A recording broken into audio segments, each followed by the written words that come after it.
Hello friends, good morning. Time ಬಂದು 3 ಗಂಟೆ ಆಗಿದೆ. ಇವತ್ತು ವರಮಹಾಲಕ್ಷ್ಮಿ ಪೂಜೆ ಇದೆ. ಆ ವಿಡಿಯೋ ಇವತ್ತು ಹಾಕ್ತಾ ಇದ್ದೀನಿ. ಮಂಗಳಗೌರಿ ಪೂಜೆದಿತ್ತಲ್ವ, ಅದೆಲ್ಲ ಮುಗಿಸ್ಕೊಂಡು ಇದನ್ನು ಹಾಕೋಣ ಅಂತ ಹೇಳಿ 3 ಗಂಟೆಗೆ ಎದ್ದಿದ್ದೆ ನಾನು. ಹಾಗೆಯೇ ಇವತ್ತು ನಾನು ಊರಿಗೆ ಕೂಡ ಹೋಗಬೇಕಾಗಿತ್ತು. ಯಾಕೆ, ಏನು, ಎತ್ತ ಅನ್ನೋದು ನಾಳಿನ ವ್ಲಾಗಲ್ಲಿ ಬರುತ್ತೆ, ನೋಡ್ಬೋದು ನೀವು. ಸ್ವಲ್ಪ ಕ್ಲಿಪ್ಪಿಂಗ್ನ ನಾನು ಇದ್ರ ಜೊತೆ ಕೂಡ ಆ್ಯಡ್ ಮಾಡಿದ್ದೀನಿ. ದಿಢೀರಂತ ನಾನು ಹಬ್ಬದ ದಿನವೇ ತವ್ರ ಮನೆಗೆ ಹೋಗೋ ಥರ ಆಯಿತು. ಹಾಗೆ ನೆನ್ನೆನೂ ಎಲ್ಲ ರೆಡಿ ಮಾಡಿ ಇಟ್ಕೊಂಡಿದ್ದೆ. ಆಲ್ರೆಡಿ ಒಂದು ಮಂಗಳಗೌರಿ ಪೂಜೆ ಆಗಿರೋದ್ರಿಂದ ನಂಗೆ ಪೂಜೆ ಸಾಮಾನೆಲ್ಲ ಹೊಸದಾಗಿ ಸೆಟ್ ಮಾಡ್ಕೋಬೇಕು, ಆ ಥರದ್ದೇನೂ ಕಷ್ಟ ಇರಲ್ಲ. ಮತ್ತು ನಾನು ತುಂಬ ಗ್ರ್ಯಾಂಡಾಗಿ ಏನು ಮಾಡಲ್ವಲ್ಲ, ನನಗೆ ಎಷ್ಟು ಸಿಂಪಲ್ ಆಗುತ್ತೋ ಅಷ್ಟು ಸಿಂಪಲ್ಲಾಗಿ ಪೂಜೆನ ಮಾಡ್ತೀನಿ. ಪೂಜೆ ಎಲ್ಲ ಮಾಡೋದಕ್ಕಿಂತ ಮುಂಚೆ ನಾನು ಫಸ್ಟು ಮನೆಯೆಲ್ಲ ಕ್ಲೀನ್ ಮಾಡಿಕೊಂಡು ಆನಂತರ ಸ್ನಾನ ಮಾಡಿ ಪೂಜೆನ ಶುರು ಮಾಡ್ತೀನಿ. ಹಿಂದಿನ ದಿನ ಅದು ಎಷ್ಟೇ ರೆಡಿಯಾಗಿದ್ರೂ ನೆಕ್ಸ್ಟ್ ಡೇ ಅಷ್ಟೇ ಕೆಲಸ ಆಗಿಬಿಡುತ್ತೆ. ಒಂದು ನೆನಪಿರುತ್ತೆ, ಒಂದು ನೆನಪಿರಲ್ಲ, ಆ ಥರ ಆಗುತ್ತೆ. ನಾನು ಮಂಗಳಗೌರಿ ಪೂಜೆದು ಹೇಳಿದಾಗ ನನಗೊಬ್ಬರು ಹೇಳಿದರು, ಬುಕ್ಕಲ್ಲಿ ಬರ್ಕೊಂಬಿಡಿ, ಆವಾಗ ನೆನಪಾಗುತ್ತೆ ಅಂತ. ಆಮೇಲೆ ಆ ಬುಕ್ಕಲ್ಲಿ ಇಟ್ಟಿದ್ದೀನಿ ಅಂತ ಹುಡ್ಕೋಕ್ಕೆ ಒಂದು ದಿನ ಬೇಕಾಗುತ್ತೋ ಏನೋ ನನಗೆ ಗೊತ್ತಿಲ್ಲ. ಸುಮ್ಮನೆ ತಮಾಷೆ ಹೇಳಿದೆ. ಅವ್ರು ಹೇಳಿರೋ ಐಡಿಯಾ ತುಂಬ ಚೆನ್ನಾಗಿದೆ. ನಾನು ಒಂದೊಂದು ಸಲ ಏನು ಮಾಡ್ತೀನಿ ಗೊತ್ತಾ, ನಾನು ಹಳೆ ವೀಡಿಯೋ ಇರುತ್ತೆ ಗೊತ್ತಾ, ಅದು ನೋಡ್ಕೊತೀನಿ. 1 ವರ್ಷದ್ದು 2 ವರ್ಷದ್ದು ನೋಡಿಕೊಂಡು ಏನು ಮಾಡ್ತಿದ್ದೀನಿ, ಏನು ಮಾಡಿದ್ದೀನಿ ಅನ್ನೋದನ್ನು ನೋಡಿಬಿಟ್ಟು ಮಾಡ್ತೀನಿ. ಅಂದರೆ ಪೂಜೆ ಸೇಮ್ ಹಾಗೆ ಮಾಡ್ತೀನಿ. ಆ ಪೂಜೆದು ನೆನಪಿರುತ್ತೆ, ಅದು ಜೋಡಿಸ್ಕೊಳ್ಳೋದೇ ಸ್ವಲ್ಪ ಕಷ್ಟ ಅಂತ ಅನಿಸುತ್ತೆ. ಕೆಲವೊಬ್ಬರೆಲ್ಲ ಹಿಂದಿನ ದಿನ ರಾತ್ರಿಯೇ ನೆಲ ಒರೆಸ್ಕೊಂಡಿರ್ತಾರೆ. ನನಗೆ ಅದು ಇಷ್ಟ ಆಗೋಲ್ಲ. ಬೆಳಗ್ಗೆ ಎದ್ದು ನಾನು ಈ ಥರ ಅಂದರೆ ಎಲ್ಲ ಕ್ಲೀನ್ ಮಾಡಿ ಮಲಗಿರ್ತೀನಿ. ಅಂದರೆ ಒಂದು ಸಲ ಕಸ ಹೊಡೆದು ನೆಲ ಒರೆಸ್ಕೊಂಡಿದ್ರೆ ನಂಗೆ ಒಂಥರ ಸಮಾಧಾನ ಅಂತ ಅನಿಸಲ್ಲ. ಹಾಗೆ ಮಾಡ್ಕೊತೀನಿ. ಹಾಗೆಯೇ ಹೂನ ನಾನು ಈ ಸಲ ಬೇಗನೆ ತರಿಸಿದ್ದೆ. ಬುಧವಾರನೇ ತರಿಸಿದ್ದೆ ಹಾರನ. ನನಗೆ ನಿಜ ಹೇಳ್ತೀನಿ, ಶಿವಮೊಗ್ಗ ಹೋಗಿ ಒಂದು ಸಲನಾದರೂ ನಾನು ಮಂಗಳಗೌರಿ ಪೂಜೆಗೆ ಮತ್ತು ವರಮಹಾಲಕ್ಷ್ಮಿ ಪೂಜೆಗೆ ಹೂವಿನ ಹಾರನ ತರಬೇಕು ಅಂತ ತುಂಬ ಆಸೆ ಇತ್ತು ನನಗೆ. ಅದು ಯಾಕೋ ಗೊತ್ತಿಲ್ಲ, ನೆರವೇರ್ತಾನೇ ಇಲ್ಲ. ಈ ಸಲನೂ ಹೋಗೋಣ ಅಂತ ತುಂಬ ಪ್ಲ್ಯಾನ್ ಮಾಡಿದೆ, ಹೋಗೋಕ್ಕಾಗಲೇ ಇಲ್ಲ. ಆನಂತರ ನಮ್ಮನೆಯವ್ರು ಇಲ್ಲೇ ತಂದಿದ್ದರು. ಹೂವಿನ ಹಾರ ತುಂಬಾ ಚೆನ್ನಾಗಿತ್ತು, ಆದರೆ ತುಂಬ ಭಾರ ಇತ್ತು. ನನಗೆ ಹೂವಿನ ಹಾರ ಹಾಕಬೇಕಿದ್ರೆ ಸ್ವಲ್ಪ ಭಯ ಆಗ್ತಾಯಿತ್ತು. ಅಂದರೆ ಕೊಡಪಾನ ಅಲ್ವಾ, ಅದು ಸರಿ ಇರುತ್ತೆ, ಆದರೂ ನನಗೆ ಸ್ವಲ್ಪ ಭಯ ಥರ ಅನ್ನಿಸ್ತಾ ಇತ್ತು. ನಾನು ತುಂಬ ಜನರ ವೀಡಿಯೋ ಎಲ್ಲ ನೋಡ್ತಾ ಇದ್ದೆ ಅಲ್ಲ, ಅವರು ಕಮಲದ ಹೂವಿನ ಹಾರ, ಆಮೇಲೆ ಸಣ್ಣ ಮಲ್ಲಿಗೆ ಅಲ್ಲ, ಅದು ಒಂದು ಸಣ್ಣ ಗುಂಡಿನ ಥರ ಹಾರ ಹಾಕಿರ್ತಾರಲ್ಲ, ನನಗೂ ಕೂಡ ಅದೇ ಥರ ತಂದು ಹಾಕಬೇಕು ಅಂತ ತುಂಬ ಆಸೆ ಇತ್ತು. ಯಾಕೋ ಗೊತ್ತಿಲ್ಲ, ಈ ಸಲನೂ ಅದು ನೆರವೇರಲೇ ಇಲ್ಲ. ಆದರೆ ಈ ಸಲ ನಮ್ಮ ಮನೆಯವ್ರು ತಂದಿರೋ ಹಾರ ತುಂಬಾ ಚೆನ್ನಾಗಿತ್ತು. ನನಗೆ ತುಂಬಾ ಇಷ್ಟ ಆಯಿತು. ನಾನು ಹಿಂಗೆ ಅಂದ್ಕೊಂಡಿದ್ದೆ, ಹಂಗೆ ಇಲ್ಲದೇ ಇದ್ರೂ ಅದು ಚೆನ್ನಾಗಿತ್ತು. ಮನೆಯವರು ಕೂಡ ಎದ್ದು ಬಂದು ಮುಖ ತೊಳೆದು ಅವರು ಕುತ್ಕೊಂಡಿದ್ರು. ನನಗೆ ಅವತ್ತು ಮಂಗಳಗೌರಿ ಇದಕ್ಕೆ ಆ ಕಾಯಿನ್ ಎಲ್ಲ ಹಾಕೋದು ಮರೆತು ಹೋಗ್ಬಿಟ್ಟಿತ್ತಲ್ವ, ಅದಕ್ಕೆ ನೆನ್ನೆನೇ ನಾನು ಒಂದು ಬೌಲಲ್ಲಿ ಎಲ್ಲದನ್ನೂ ರೆಡಿ ಮಾಡಿ ಇಟ್ಕೊಂಡಿದ್ದೆ. ನಮ್ಮ ಮನೇಲಿ ನಮ್ಮ ಅಮ್ಮರೆಲ್ಲ ಏನು ಮಾಡ್ತಾಯಿದ್ರು ಅಂದರೆ, ಬಾವಿ ಕಟ್ಟೆ ಮೇಲೆ ಇಟ್ಟು ಪೂಜೆ ಮಾಡ್ತಿದ್ರಲ್ವ, ಆವಾಗ 5 ಕಲ್ಲು ಅರಳಿರುತ್ತೆ ಗೊತ್ತಾ, ಕಲ್ಲು, ಅದನ್ನು ಹಾಕ್ತಾಯಿದ್ರು. ತಮ್ಮಲ್ಲಿ ಈ ಥರ ಎಲ್ಲ ಕಾಯಿನು ಆ ಥರದ್ದೆಲ್ಲ ಏನೂ ಹಾಕ್ತಿರ್ಲಿಲ್ಲ. ನಾನು ಕೂಡ ಫಸ್ಟು ಕಾಯಿನ್ ಮಾತ್ರ ಹಾಕ್ತಾಯಿದ್ದೆ. ಅರಿಶಿನ ಕುಂಕುಮ ಕಾಯಿನ್ ಹಾಕಿ ಒಂದು ಹೂವು ಹಾಕ್ತಾಯಿದ್ದೆ, ಆಮೇಲೆ ಅಕ್ಷತೆ ಹಾಕ್ತಾಯಿದ್ದೆ. ಇವಾಗ ಎಲ್ಲ ಕಡೆ ನೋಡಿ ನಾನು ಕೂಡ ಗೋಮತಿ ಚಕ್ರ, ಆಮೇಲೆ ಗುಲಗಂಜಿ, ಆಮೇಲೆ ಸ್ವಲ್ಪ ಅದು ಸುಮಾರು ಥರದ್ದು ಹಾಕಿದೆ. ನನಗೆ ಇವಾಗ ಹೇಳೋಕ್ಕೆ ಮರ್ತೋಗುತ್ತೆ, ನಿಮಗೆಲ್ಲರಿಗೂ ಗೊತ್ತಿರುತ್ತೆ. ಆಮೇಲೆ ನಾನು ದ್ರಾಕ್ಷಿ ಅದನ್ನೆಲ್ಲ ಹಾಕಲಿಲ್ಲ, ಅದೆಲ್ಲ ಒಂಥರ ಹಾಳಾದಂಗೆ ಆಗಿಬಿಡುತ್ತೆ ಅಲ್ವ, ಹಾಗಾಗಿ ಅದನ್ನು ಹಾಕಿಲ್ಲ. ಆನಂತರ 5 ಕಾಯಿನ್ ಹಾಕಿದೆ, 1 ಬೆಳ್ಳಿ ಕಾಯಿನನ್ನು ಹಾಕಿದೆ. ಮತ್ತು ನಾನು ತುಂಬ ದುಡ್ಡೇನು ಇಟ್ಟು ಎಲ್ಲ ಪೂಜೆ ಮಾಡಲ್ಲ. ನಾನು ಒಂದು ಬೌಲಲ್ಲಿ ಯಾವಾಗಲೂ ಅಷ್ಟೇ, ದಿನ ನಾನು ಪೂಜೆ ಮಾಡೋಕ್ಕೂ ಒಂದು ಬೌಲಲ್ಲಿ ನಾನು ಒಂದು ಸ್ವಲ್ಪ ಕಾಯಿನ್ಗಳನ್ನ ಇಟ್ಟು ಪೂಜೆನ ಮಾಡ್ತೀನಿ. ಇಲ್ಲೂ ಅಷ್ಟೇ, ಇವತ್ತು ನಾನು ಹಾಗೇ ಮಾಡಿದೆ. ನಾನು ಆವಾಗಲೇ ರಂಗೋಲಿ ಹಾಕಿ ಹೋಗಿದ್ದೆ. ಅದು ಕಳಸ ಇಡಬೇಕಿದ್ರೆ ಅದರಲ್ಲಿ ಸ್ವಲ್ಪ ನೀರು ಕೆಳಗಡೆ ಬಿದ್ದು ರಂಗೋಲಿ ಹಾಳಾಗ್ಬಿಡ್ತು. ಆಮೇಲೆ ಮತ್ತೆ ನಾನು ಹೊಸದಾಗಿ ರಂಗೋಲಿನೂ ಕೂಡ ಹಾಕಿದೆ. ಫಸ್ಟು ದೀಪ ಹಚ್ಕೊಬಿಡೋಣ ಅಂತ. ಪೂಜೆ ಟೈಮ್ ಶುರುವಾಗೋದು ಏನಂದರೆ, ನಾವು ಯಾವ ಟೈಮಲ್ಲಿ ದೀಪ ಹಚ್ಚುತ್ತೀವೋ ಆ ಟೈಮಿಂದ ಪೂಜೆ ಟೈಮ್ ಶುರುವಾಗುತ್ತೆ ಅಂತ ನಾನು ಕೂಡ ಹೀಗೆ ವೀಡಿಯೋದಲ್ಲಿ ನೋಡಿದ್ದೆ. ನನಗೆ ಈ ಸಲ 4:15 5:45ವರೆಗೂ ಮುಹೂರ್ತ ಇತ್ತಲ್ವ, ಬ್ರಾಹ್ಮಿ ಮುಹೂರ್ತ, ಅದರಲ್ಲೇ ಮಾಡಬೇಕು ಅಂತ ನಾನು ಯಾವಾಗಲೂ ಇಷ್ಟು ಬೇಗ ವರಮಹಾಲಕ್ಷ್ಮಿ ಪೂಜೆ ಮಾಡಿರಲಿಲ್ಲ. ಈ ಸಲ ನಾನು ಮಾಡಲೇಬೇಕು ಆ ಟೈಮಲ್ಲಿ ಅಂತ ಹೇಳಿ ತುಂಬ ಬೇಗನೆ ಪೂಜೆ ಮಾಡಿದೆ. 5 ಗಂಟೆಗೆಲ್ಲ ನನ್ನ ಪೂಜೆ ಆಗೇ ಹೋಯಿತು. ಆಮೇಲೆ ಎಡೆಗೂ ಅಷ್ಟೇ ನಾನು ನೆನ್ನೆನೇ ಎಲ್ಲ ರೆಡಿ ಮಾಡಿ ಇಟ್ಕೊಂಡಿದ್ದೆ. ಹೂರಣ, ಆಮೇಲೆ ಸ್ವಲ್ಪ ಕರಿಗಡುಬು ಮಾಡೋಣ ಅಂತ. ಇವತ್ತು ನಾನು ಊರಿಗೆ ಹೋಗಬೇಕಾಗಿತ್ತಲ್ವ, ಹಾಗಾಗಿ ಹೋಳಿಗೆ ಬೇಳೆ ಸಾರು ಮಾಡಿಟ್ರೆ ನಮ್ಮ ಮನೆಯವ್ರಿಗೂ ಆಗುತ್ತೆ. ಸಂಜೆ ಬಂದು ಅಡುಗೆ ಏನು ಮಾಡೋದು ಇರಲ್ಲಲ್ಲ ಅಂತ ಹೇಳಿ ಸ್ವಲ್ಪ ಕರಿಗಡುಬಿಗೆ ನಾನು ಹೂರಣ ಎಲ್ಲ ರೆಡಿ ಮಾಡಿ ನೆನ್ನೆನೇ ಇಟ್ಕೊಂಡಿದ್ದೆ. ಈಗ ರಂಗೋಲಿ ಎಲ್ಲ ಹಾಕಿದಳು. ನಾನು ಫಸ್ಟೇ ಭಸ್ಮ ಹಚ್ಕೋಬೇಕಾಗಿತ್ತು, ಮರ್ತೋಗ್ಬಿಡ್ತು. ಇವಾಗ ನಾನು ಭಸ್ಮನ ಹಚ್ಕೊಂಡು ಪೂಜೆನ ಶುರು ಮಾಡ್ತಾಯಿದ್ದೀನಿ. ನಮ್ಮ ಲಿಂಗಾಯತರಲ್ಲಿ ಗೊತ್ತಲ್ವ, ಭಸ್ಮ ಹಚ್ಕೊಳ್ಳೋದೇ ಪೂಜೆ ಯಾವುದು ಮಾಡಲ್ಲ. ಹಾಗಾಗಿ ಬೆಳಗ್ಗೆ ಮತ್ತು ಸಂಜೆ 2 ಹೊತ್ತು ನಾನು ಮುಖ ತೊಳೆದವಳು ಸಂಜೆನೂ ಭಸ್ಮ ಹಚ್ಕೊತೀನಿ, ಬೆಳಗ್ಗೆ ಸ್ನಾನ ಮಾಡಿದವಳು ಭಸ್ಮ ಹಚ್ಕೊತೀನಿ. ಬೆಳಗ್ಗೆ ಎದ್ದು ಮುಖ ತೊಳೆದು ಕೂಡ ಹಚ್ತಾರೆ, ನಾನು ಆವಾಗ ಹಚ್ಕೊಳ್ಳೋದಿಲ್ಲ. ಸ್ನಾನ ಮಾಡಿ ಬಂದ ಮೇಲೆ ಹಚ್ಕೊತೀನಿ. ಹಾಗೆ ಈಗ ನಾನು ಕಳ್ಸೋಕ್ಕೆ ಕಾಯಿನೂ ಕೂಡ ಇಟ್ಟು ಮುಖನ ಕೂಡ ಹಾಕ್ತಾಯಿದ್ದೀನಿ. ತುಂಬ ಜನ ಬೇರೆ ಬೇರೆ ಥರ ಎಲ್ಲ ಮಾಡ್ತಾರೆ, ಅದು ಗೊಂಬೆ ಥರ ಎಲ್ಲ ಕೂರಿಸಿ. ನನಗೆ ಕಳ್ಸೋಕ್ಕೆ ಪೂಜೆ ಮಾಡೋದೇ ಇಷ್ಟ ಆಗುತ್ತೆ. ಹಾಗಾಗಿ ನಾನು ಇಷ್ಟೇ ಸಿಂಪಲ್ಲಾಗಿಯೇ ಮಾಡ್ತೀನಿ. ನನಗೆ ಇದೇ ಇಷ್ಟ ಆಗುತ್ತೆ. ನನಗೆ ಅದೆಲ್ಲ ಒಂಥರ ಆರ್ಟಿಫಿಷಿಯಲ್ ಅಂತ ಅನಿಸುತ್ತೆ. ಒಬ್ಬೊಬ್ಬರದ್ದು ಒಂದೊಂದು ರೀತಿ. ಮತ್ತು ನನಗೆ ಸೀರೆ ಎಲ್ಲ ಉಡ್ಸೋಕ್ಕೆ ಬರೋಲ್ಲ. ಹಾಗಾಗಿ ನಾನು ಬ್ಲೌಸ್ ಪೀಸನ್ನು ಈ ಸಲ ಏನು ಮಾಡಿದೆ ಅಂದರೆ, ಅದು ಹಾರ ತುಂಬ ವಜಾ ಇತ್ತಲ್ವ, ಅದಕ್ಕೆ ಹೆದರಿ ನಾನು ಬ್ಲೌಸ್ ಪೀಸು ಮತ್ತು ಮಡ್ಲಕ್ಕಿನೆಲ್ಲ ಒಂದು ಬೆಳ್ಳಿ ತಟ್ಟೆಯಲ್ಲಿ ಮಡ್ಲಕ್ಕಿನ ದೇವರಿಗೆ ಅಂತಲೇ ತೆಗೆದುಬಿಟ್ಟು ಸೈಡಿಗೆ ನಾನು ಇಟ್ಟಿದ್ದೆ. ಮುಂಚೆ ನಾನು ಬ್ಲೌಸ್ ಪೀಸನ್ನ ಹಿಂಗೆ ಮೇಲ್ಗಡೆ ಹಾಕ್ತಾಯಿದ್ದೆ. ಇವತ್ತು ನಂಗೆ ಸ್ವಲ್ಪ ಯಾಕೋ ಹೆದರಿಕೆ ಆಯಿತು, ಹಾಗಾಗಿ ಆ ಥರ ಮಾಡಿದೆ. ಈಗ ನಾನು ದೇವರಿಗೆ ಫಸ್ಟು ಅಲಂಕಾರ ಎಲ್ಲ ಮಾಡ್ಕೊತೀನಿ. ಆಮೇಲೆ ಮನೆ ದೇವರಿಗೆ ಪೂಜೆ ಮಾಡಿಬಿಟ್ಟು ಆನಂತರ ಲಕ್ಷ್ಮೀ ಇದಕ್ಕೂ ಪೂಜೆನ ಮಾಡ್ತೀನಿ.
ಇವತ್ತು ನಮ್ಮ ಮನೆಯವರೇ ಪಾಪ ವೀಡಿಯೋನೆಲ್ಲ ಮಾಡಿ ಕೊಟ್ಟರು. ನಂದು 5:15ಗೆಲ್ಲ ಮುಗಿದಿತ್ತು ಪೂಜೆ. ನಾನು ನಮ್ಮ ಮನೆಯವರು ಸ್ವಲ್ಪ ಹೊತ್ತು ಕೂತ್ಕೊಂಡ್ವಿ. ಈಗ ನಾನು ಕೂಡ ಒಳಗೆ ಬಂದೆ. ಅವರು ಟೀ ಮಾಡಿಕೊಡು ಅಂತ ಹೇಳಿದ್ರು. ಅವರಿಗೆ ಈಗ ನಾನೀಗ ಟೀನ ಮಾಡಿ ಕೊಡ್ತಾಯಿದ್ದೀನಿ. ನನಗೆ ಸೀರೆ ಉಟ್ಕೊಂಡು ಅಡುಗೆ ಮಾಡೋಕ್ಕೆಲ್ಲ ಕಷ್ಟ ಆಗುತ್ತೆ.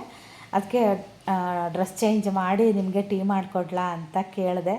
ಇಲ್ಲ ಮಾಡಿಕೊಡು ಅಂತ ಹೇಳಿದ್ರು, ಹಾಗಾಗಿ ಮಾಡ್ತಾಯಿದ್ದೀನಿ.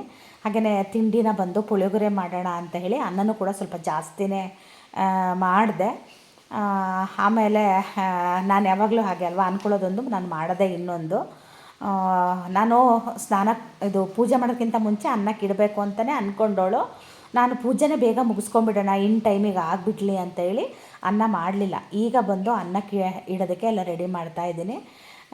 ನಮ್ಮ ಮನೆಯವ್ರು ಅದೇ ನಂಗೆ ಟೀ ಮಾಡಿಕೊಡು, ನಾನು ಎದ್ದು ತುಂಬ ಹೊತ್ತಾಯ್ತಲ್ಲ ಅಂದರು. 5 ನಿಮಿಷ ಅನ್ನಕ್ಕೆ ಇಟ್ಟವಳು ನಿಮಗೆ ಟೀ ಮಾಡಿಕೊಡ್ತೀನಿ ಅಂತ ಹೇಳಿದೆ. ಆ ಕಡೆ ಅಕ್ಕಿ ತೊಳೆಯೋದಕ್ಕೆ ನೀರು ಬಿಟ್ಟಿದ್ದೀನಿ, ಈ ಕಡೆ ಟೀಗೂ ಕೂಡ ನಮ್ಮ ಮನೆಯವ್ರಿಗೆ ಹಾಲು ತೆಗೆದು ಟೀ ಮಾಡಿಕೊಡೋಣ ಅಂತ ಮಾಡ್ತಾಯಿದ್ದೀನಿ. ನನಗೂ ಟೀ ಕುಡಿ ಅಂದರು. ನನಗೆ ಅಷ್ಟು ಮುಂಚೆ ಟೀ ಸೇರೋದಿಲ್ಲ. ನನಗೆ ಬೇಗ ಎದ್ದಾಗ ಟೀ ಕುಡಿದ್ರೆ ನಂಗೆ ಆಮೇಲೆ ಹೊಟ್ಟೆಯೆಲ್ಲ ಒಂಥರ ತೊಳಸ್ದಂಗೆ ಅನ್ನಿಸ್ತಿರುತ್ತೆ. ನಾನು ಅವತ್ತು ಮಂಗಳಗೌರಿ ಪೂಜೆ ಮಾಡಿದಾಗೂ ನಂಗೆ ಹಾಗೆ ಆಗಿತ್ತು. ಹಾಗಾಗಿ ಇವತ್ತು ನನಗೆ ಟೀ ಕುಡಿಯೋಕ್ಕೆ ಸ್ವಲ್ಪ ಭಯ ಆಗ್ತಾಯಿತ್ತು. ಆಮೇಲೆ ಒಂದು ಸ್ವಲ್ಪ ಮಾತ್ರ ಟೀನು ಕೂಡ ನಾನು ಮಾಡ್ಕೊಂಡು ಕುಡಿದೆ. ಹಾಗೆ ಈ ಕಡೆ ಪುಳಿಯೋಗರೆ ಖಾರ ಮಾಡೋಣ ಅಂತೇಳಿ ಪುಳಿಯೋಗರೆ ಖಾರನೂ ಕೂಡ ಮಾಡ್ತಾಯಿದ್ದೀನಿ. ನಾನು ಫಸ್ಟು ಹಣ್ಣು ಕಾಯಿ ಮಾಡಿ ದೇವರಿಗೆ ಹಸಿ ಹಾಲನ್ನು ನೈವೇದ್ಯ ಮಾಡಿ ಬಂದಿದ್ದೀನಿ. ಈಗ ನಾನು ಅಡುಗೆ ಎಲ್ಲ ಮಾಡಿಬಿಟ್ಟು ಮಾಡ್ತೀನಿ. ಹಿಂದಿನ ದಿನವೇ ನಾನು ಸ್ನಾನ ಮಾಡಿದವಳನ್ನೇ ಹೂರಣ ಎಲ್ಲ ಬೇಯಿಸಿ, ಆಮೇಲೆ ಇದು ಮೈದಾ ಹಿಟ್ಟನ್ನು ಕೂಡ ಎಲ್ಲ ಕಲಸಿ ಎಲ್ಲ ರೆಡಿ ಮಾಡಿ ಇಟ್ಟಿದ್ದೆ. ಯಾಕಂದರೆ ಬೆಳಗ್ಗೆ ಆಗಲ್ಲ, ಗಡಿಬಿಡಿ ಆಗಿಬಿಡುತ್ತೆ ಅಂತ ಹೇಳಿ. ಸ್ನಾನ ಪೂಜೆ ಆದ ನಂತರ ಫಸ್ಟು ದೇವ್ರಿಗೆ ನೈವೇದ್ಯ ಮಾಡಬೇಕಲ್ವ. ಹಾಗಾಗಿ ನಾನು ಹಿಂದಿನ ದಿನವೇ ಸುಮಾರೆಲ್ಲ ರೆಡಿ ಮಾಡಿ ಇಟ್ಕೊತೀನಿ. ಇವಾಗ ನಾನು ಸೌತೆಕಾಯಿನೂ ಕೂಡ ಹೆಚ್ಚಿ ಹೆಸರು ಕಾಳನ್ನು ನೆನೆಸಿಟ್ಟಿದ್ದೆ. ಸ್ವಲ್ಪ ಕೋಸಂಬರಿನೂ ಕೂಡ ಮಾಡಬೇಕು. ನಾನು ಪಾನಕ ಮಾಡಿ ಇಡಬೇಕು ಅಂತ ಅಂದ್ಕೊಂಡೋಳು. ಈ ಸಲ ಮರ್ತೇ ಹೋಯಿತು. ಹೋದ ಸಲ ನಾನು ಮಾಡಿದ್ದೆ. ದೇವಿಗೆ ಪಾನಕ ತುಂಬ ಇಷ್ಟ, ಕೋಸಂಬರಿ ಪಾನಕ ತುಂಬಾ ಇಷ್ಟ. ಆಮೇಲೆ ಯಾವುದಾದ್ರೂ ಒಂದು ಕರೆದಿರೋ ಅಂಥದ್ದು. ಅದಕ್ಕೆ ನಾನಿವತ್ತು ಕರಿಗಡುಬನ್ನ ಮಾಡಿದೆ. ಯಾವತ್ತಾದರೂ ಒಂದಿನ ಮಂಗಳಗೌರಿ ಇದಕ್ಕೆ ಹೋಳಿಗೆ ಮಾಡೋಣ ಅಂತ ಅಂದ್ಕೊಂಡಿದ್ದೀನಿ. ನೋಡೋಣ ಏನಾಗುತ್ತೆ ಅಂತ. ನಾನಿವತ್ತು ಒಂದು ಬಾಯಿಗೆ ಒಂದು ಹನಿ ನೀರು ಕೂಡ ಹಾಕಿರಲಿಲ್ಲ. ಆ ಥರನೇ ಪೂಜೆ ಮಾಡಬೇಕು ಅಂತ ಅಂದ್ಕೊಂಡು ಪೂಜೆನ ಮಾಡಿದೆ. ಪೂಜೆ ಎಲ್ಲ ಆದಮೇಲೆ ಬಂದವಳು 1-2 ಲೋಟ ನೀರನ್ನು ಕುಡಿದೆ. ನಮ್ಮನೆಯವರು ಕೂಡ ಊರಿಗೆ ಹೋದರು. ನೈವೇದ್ಯಕ್ಕೆ ನಾನೀಗೆಲ್ಲ ರೆಡಿ ಮಾಡ್ತಾಯಿದ್ದೀನಿ. ಆ ಕಡೆ ಅನ್ನನೂ ಆಯಿತು, ಪುಳಿಯೋಗರೆ ಖಾರನೂ ಕೂಡ ಮಾಡಿದೆ. ಹಾಗೆ ಈಗ ಕರಿಗಡುಬನ್ನ ಉದ್ದೋಣ ಅಂತ ಉಡ್ತಾಯಿದ್ದೀನಿ. ಅಮ್ಮಂಗೆ ಒಂದು ಸ್ವಲ್ಪ ಒಯ್ಯೋಣ ಅಂತ ಹೇಳಿ. ನಾನು ತುಂಬ ಮಾಡಿರಲಿಲ್ಲ. ನಾನು ಹೋಗೋದು ಬೇಡ ಅಂತಲೇ ಅಂದ್ಕೊಂಡವಳು. ಆಮೇಲೆ ಯಾಕೋ ಗೊತ್ತಿಲ್ಲ, ಮತ್ತು ಮನಸ್ಸು ತಡಿಲಿಲ್ಲ. ಮತ್ತು ಎದ್ದಿದ್ದು ಬೇಗ ಎದ್ದಿದ್ದೆ, ಕೆಲಸನೂ ಬೇಗ ಆಗಿತ್ತಲ್ವ. ನಾನು ಸ್ವಲ್ಪ ಯಾವಾಗಲೂ ಅಷ್ಟೇ ಎಲ್ಲಿಗಾದರೂ ಹೋಗಬೇಕು ಮಾಡಬೇಕು ಅಂದರೆ 50-50 ಇಟ್ಕೊಂಡಿರ್ತೀನಿ. ನಾನು ಊರಿಗೂ ಪೂಜೆಗೆ ಹೋಗೋದಿತ್ತು, ಅಲ್ಲಿಗೂ ಕೂಡ ಮಡ್ಲಕ್ಕಿಗೆ ಅಂತ ಎಲ್ಲ ರೆಡಿ ಮಾಡಿ ಇಟ್ಕೊಂಡಿದ್ದೆ. ಆದರೆ ಮಡ್ಲಕ್ಕಿ ಮಾತ್ರ ತೆಗೆದಿರಲಿಲ್ಲ. ಯಾಕಂದರೆ ಮಡ್ಲಕ್ಕಿ ತೆಗೆದು ನಾನೆಲ್ಲಾದರೂ ಹೋಗದೇ ಇದ್ದರೆ ನಂಗೆ ಬೇಜಾರಾಗುತ್ತೆ ಅಂತ ಹೇಳಿ ಅದು ಎಲ್ಲ ತಂದಿರೋದನ್ನು ಒಂದು ಕಡೆ ಜೋಡಿಸಿ ಇಟ್ಕೊಂಡಿದ್ದೆ. ಊರಿಗೆ ಹೋಗೋ ಟೈಮಲ್ಲಿ ಮಡ್ಲಕ್ಕಿನ ತೆಗಿಯೋಕ್ಕಾಗುತ್ತೆ ಅಂತ ಹೇಳಿ. ನಾನು ಅಂತಲ್ಲ, ಎಲ್ಲ ಹೆಣ್ಮಕ್ಳು ಹಾಗೆ ಅನಿಸುತ್ತೆ. ಆ ಕಡೆ ಹೋಗೋಕ್ಕೂ ಇಷ್ಟ ಇರುತ್ತೆ, ಮತ್ತು ವಾಪಸ್ ಬಂದು ಎಲ್ಲ ಮಾಡ್ಕೋಬೇಕಲ್ವ. ಮತ್ತು ಉಳಿಯೋ ಹಾಗೂ ಇಲ್ಲ. ಅಮ್ಮ ತುಂಬ ಹೇಳಿದ್ರು ಊರಲ್ಲಿ ಉಳಿ ಅಂತ. ಆದರೆ ಪೂಜೆ ಮಾಡಿರ್ತೀನಲ್ವ, ಮತ್ತು ಹೆಂಗೆ ಅಲ್ಲಿ ಉಳಿಯೋಕ್ಕಾಗುತ್ತೆ. ಹಾಗಾಗಿ ನಾನು ಉಳಿಲಿಲ್ಲ. ಅವತ್ತೇ ಸಂಜೆನೇ ವಾಪಸ್ ಬಂದೆ. ಕರಿಗಡುಬಿಗೆ ನಾವೀಗ ಹೋಳಿಗೆಗೆಲ್ಲ ಹೂರಣ ಹೇಗೆ ಮಾಡ್ಕೊತೀವೋ ಸೇಮ್ ಅದೇ ಥರ. ಇದು ಕಣ್ಕನ ಮಾತ್ರ ಸ್ವಲ್ಪ ಗಟ್ಟಿ, ಚಪಾತಿ ಹಿಟ್ಟೆಲ್ಲ ಕಲಿಸ್ತೀವಲ್ವ ಆ ಥರ ಕಲಿಸ್ಬಿಟ್ಟು, ಆದರೆ ಅದಕ್ಕೆ ಬಿಸಿ ಎಣ್ಣೆನ ಕಾಯಿಸಿ ಹಾಕಬೇಕು. ಆವಾಗ ತುಂಬ ಗರಿಗರಿಯಾಗಿ ಬರುತ್ತೆ. ಈ ಥರ ನಾನು ಸೈಡಿಗೆ ಸ್ವಲ್ಪ ಹಾಲನ್ನು ಹಚ್ಚಿಬಿಟ್ಟು ಈ ಥರ ಪ್ರೆಸ್ ಮಾಡಿ ಅದನ್ನು ಎಣ್ಣೆಯಲ್ಲಿ ಕರಿಬೇಕು. ಅದು ಸ್ವಲ್ಪ ಕಷ್ಟ ಆಗುತ್ತೆ. ಅಂದರೆ ಕೆಲವೊಂದು ಬಾಯಿ ಬಿಟ್ಬಿಡುತ್ತೆ. ಆವಾಗ ಹೂರಣ ಎಲ್ಲ ಎಣ್ಣೆ ಒಳಗಾಗ್ಬಿಡುತ್ತೆ. ನಂದು ಕೂಡ ಕೊನೆಗೆ ಒಂದು 2-3 ಹಾಗೆ ಆಗಿತ್ತು. ಯಾಕಂದರೆ ನಾನೀಗ ಎಡೆಗೆ ಎಷ್ಟು ಬೇಕೋ ಅಷ್ಟು 5 ಮಾತ್ರ ಕರೆದೆ. ಉಳಿದಿರೋದನ್ನ ಎಲೆನ ಉದ್ದಿ ಹಾಗೆ ಇಟ್ಟು ಸ್ವಲ್ಪ ಲೇಟಾಗಿ ಬಾಕಿದೆಲ್ಲ ಕೆಲಸ ಮುಗಿಸ್ಕೊಂಡು ಬಂದು ನಮಗೆ ತಿನ್ನೋಕ್ಕೆ ಕರಿಯೋಕ್ಕೆ ಅಂತೇಳಿ ಹಾಗೆ ಉದ್ದಿಟ್ಟಿದ್ದೆ. ಆವಾಗ ನನಗೆ ಸ್ವಲ್ಪ ಆ ಥರ ಆಯಿತು. ಹಾಗೆ ನಮ್ಮ ಎದುರುಗಡೆ ಮನೇಲಿ ಒಬ್ಬರು ಪ್ರೆಗ್ನೆಂಟ್ ಇರೋರು ಇದ್ದಾರೆ. ಅವರಿಗೂ ಕೂಡ ಒಂದು ಸ್ವಲ್ಪ ಸ್ವೀಟ್ ಕೊಡೋಣ ಅಂತ ಹೇಳಿ ಮಾಡಿದ್ದೆ ಅಲ್ಲ, ಅದಕ್ಕೆ ಕೊಡೋಣ ಅಂತ ಹೇಳಿ ಅವರಿಗೂ ಅಂತಲೂ ಸ್ವಲ್ಪ ಜಾಸ್ತಿ ಮಾಡಿದ್ದೆ ನಾನು. ಹಾಗೆ ಈಗ ನಾನು ದೇವರಿಗೆ ನೈವೇದ್ಯಕ್ಕೆ ರೆಡಿ ಮಾಡ್ತಾಯಿದ್ದೀನಿ. ಪುಳಿಯೋಗರೆ ಮತ್ತು ಅನ್ನ, ಹಾಲು, ಸ್ವಲ್ಪ ಹಣ್ಣು, ಆಮೇಲೆ ಕರಿಗಡುಬು, ತುಪ್ಪ. ಆನಂತರ ಮತ್ತೆ ಏಳಾಗ್ಬಿಡ್ತು. ಆನಂತರ ಸ್ವಲ್ಪ ಗೋಡಂಬಿ ಮತ್ತು ಬಾದಾಮಿನ ನಾನು ನೈವೇದ್ಯಕ್ಕೆ ಹಾಕಿದೆ. ಮತ್ತು ನಮ್ಮನೆಯವರು ಪುಳಿಯೋಗರೆ ತಿನ್ನೋಕೆ ಅಷ್ಟು ಇಷ್ಟಪಡಲ್ಲ. ನಾನು ಸ್ವಲ್ಪ ಮಾತ್ರ ಪುಳಿಯೋಗರೆನ ಹಚ್ಚಿದ್ದೆ. ಮತ್ತು ಅವರಿಗೆ ಅಂತ ಸ್ವಲ್ಪ ಒಂದೇ ಒಂದು ಕಪ್ಪಷ್ಟು ಉಪ್ಪಿಟ್ಟು ಮಾಡ್ತೀನಿ. ನಾನು ನೈವೇದ್ಯಕ್ಕೆ ಅಂತ ಸ್ವಲ್ಪ ಪುಳಿಯೋಗರೆ ಹಚ್ಚಿದ್ದೆ ಅಲ್ಲ, ಅದೇ ಇತ್ತು ಸಾಕು ಅಂತ ಹೇಳಿ. ಅವರಿಗೆ ಪಾಪ ನಾನು ಕಷ್ಟ ಆಗುತ್ತೆ ಅಂತೇಳಿ ಬೇಡ ನಾನು ತಿಂತೀನಿ ಬಿಡು ಅಂತ ಹೇಳಿದ್ರು. ನಾನು ಇವತ್ತೊಂದಿನ ಹೋಟೆಲಲ್ಲಿ ತಿಂತೀರಾ ಅಂತಲೂ ಕೇಳೋಣ ಅಂದ್ಕೊಂಡೆ. ಮತ್ತು ಯಾಕೋ ನಂಗೆ ಸಮಾಧಾನ ಆಗಲಿಲ್ಲ. ಹಾಗಾಗಿ ತರಕಾರಿ ಎಲ್ಲ ಹೆಚ್ಚಿಬಿಟ್ಟು ಉಪ್ಪಿಟ್ಟಿಗೆ ಎಲ್ಲ ಒಗ್ಗರಣೆ ಮಾಡಿಟ್ಟರೆ ಅವ್ರು ಬರೋ ಟೈಮಿಗೆ ಮತ್ತು ಅವರು ಹೇಳಿದರು ನಾನು ಇವತ್ತು ಬೇಗನೆ ಬರ್ತೀನಿ, ಕೆಲಸ ಹಚ್ಚಿಬಿಟ್ಟು ಹಾಗೆ ಬರ್ತೀನಿ ಅಂತಲೂ ಹೇಳಿದರು. ನಾನು ಬೇಗ ಬನ್ನಿ ಅಂತಲೂ ಹೇಳಿದ್ದೆ. ಮತ್ತು ನಾನು ಊರಿಗೆ ಬೇರೆ ಹೋಗೋದಿತ್ತಲ್ವ, ಹಾಗಾಗಿ ಅವರು ನಾನಿನ್ನೂ ತರಕಾರಿ ಹೆಚ್ಚಿ ಒಗ್ಗರಣೆ ಮಾಡ್ತಾಯಿದ್ದೆ, ಅಷ್ಟೊತ್ತಿಗೆ ಅವರು ಬಂದರು. ನಾನು ಕೂಡ ಆ ಕಡೆ ಟೀಗೆ ರೆಡಿ ಮಾಡಿ ಇಟ್ಕೊಂಡಿದ್ದೀನಿ. ಅದೆಷ್ಟು ಬೇಗ ದಿನಗಳು ಕಳೆದು ಹೋಗ್ತವೆ ಅಂದರೆ, ನಾನು ಆಲ್ರೆಡಿ ಯೂಟ್ಯೂಬ್ ಶುರು ಮಾಡಿ 5 ವರ್ಷ ಆಯಿತು. ಇದು 5ನೇ ಮಂಗಳಗೌರಿ, ಇದು ವರಮಹಾಲಕ್ಷ್ಮಿ ಪೂಜೆನೋ ಅಥವಾ 6ನೇದು ಅನ್ನೋದೇ ನನಗೆ ಸ್ವಲ್ಪ ಡೌಟು. 5 ವರ್ಷ ಆಗಿದೆ ಅಂದರೆ ಇದು 6ನೇದು ಅನಿಸುತ್ತೆ. ನೆಕ್ಸ್ಟ್ ಅಕ್ಟೋಬರ್ಗೆ 6 ವರ್ಷ ಆಗುತ್ತೆ. ಇದು 6ನೇದೇ ಇರಬೇಕು ಅಥವಾ 5ನೇದೇನೋ ಗೊತ್ತಿಲ್ಲ. ಅದೇ ನಾನು ಹಳೆ ವಿಡಿಯೋ ನನಗೆ ಬಂದಾಗ ನಾನು ಅನ್ಕೊತಾ ಇದ್ದೆ ಅದೆಷ್ಟು ಬೇಗ ದಿನಗಳು ಕಳೀತಾ ಇದ್ದಾವೆ ಅಂತ ಹೇಳಿ. ನನಗೆ ಇನ್ನೂ ನೆನ್ನೆ ಮೊನ್ನೆ ವಿಡಿಯೋ ಶುರು ಮಾಡಿದ್ದೀನಿ, ಯೂಟ್ಯೂಬ್ ಶುರು ಮಾಡಿದ್ದೀನಿ ಅಂತ ಅನ್ನಿಸ್ತಾ ಇತ್ತು. ಅದೆಷ್ಟು ಬೇಗ ಅಷ್ಟೊಂದು ದಿನಗಳು ಕಳೆದು ಹೋಗಿದ್ದಾವೆ. ಮತ್ತು ಕರಿಗಡುಬನ್ನ ಏನಂದರೆ ತುಂಬ ದೊಡ್ಡ ಉರಿಲಿ ಬೇಯಿಸಬಾರ್ದು, ಸ್ವಲ್ಪ ಪೇಷನ್ಸ್ ಬೇಕು.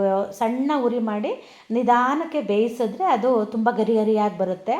ನಾವೇನಾದರೂ ದೊಡ್ಡ ಉರಿ ಇಟ್ಟರೆ ಏನಾಗುತ್ತೆ ಅಂದರೆ ಒಳಗಡೆ ಬೇಯೋದೇ ಇಲ್ಲ, ಮೇಲ್ಗಡೆ ಕೆಂಪಾಗಿಬಿಡುತ್ತೆ, ಗರಿ ಗರಿ ಆಗೋದೇ ಇಲ್ಲ.